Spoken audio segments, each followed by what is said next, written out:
मैं सबका स्वागत करती हूँ। परमेश्वर की बेटी होने के नाते आप सभी को आशीष देती। परमेश्वर आपके जीवन में बहुत सारी आशीषों को दे। पवित्र आत्मा आपके जीवन में बहुत सारी ब्लेसिंग दे।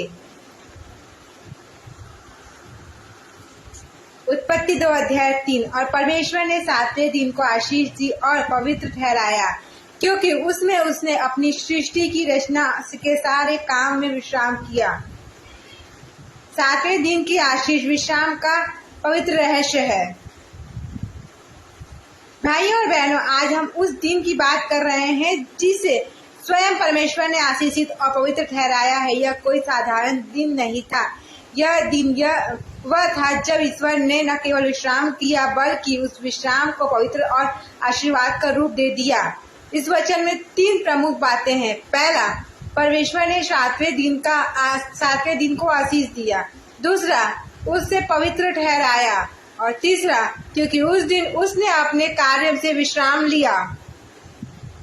इसका सीधा अर्थ यह है कि परमेश्वर ने उस दिन को विशेष बना दिया है, सैटिस्फाई बना दिया है, आशीर्वाद से भर दिया है, उस मनुष्य के लिए आध्यात्मिक लाभ का स्रोत बना दिया है। विश्राम का अर्थ केवल थकान को मिटाना नहीं है। परमेश्वर थकता नहीं है, तो फिर वह विश्राम क्यों करता है? यह विश्राम दर्शाता है कि विश्राम है, रचयिता और कार्य को देखता है कि और उसे आनंद पूर्वक अनुभव करता है। यह विश्राम संपूर्णता का चिन्ह है। सब कुछ पूरा हो गया, अब समय है रुक कर उसका आदर करने का। 7वें दिन की आशीष और पवित्रता का महत्व। आशीष दी, इसका अर्थ यह है कि उस दिन में एक विशेष आध्यात्मिक शक्ति और शांति है। पवित्र ठहराना, यह दिन अब केवल दिन नहीं रहा, यह ईश्वर का दिन बन गया है। इसलिए यह दिन न केवल विश्राम के लिए बल्कि आराधना, आत्मचिंतन और आत्मा के पोषण के लिए है। यह दिन हमारे लिए क्या संदेश लाता है?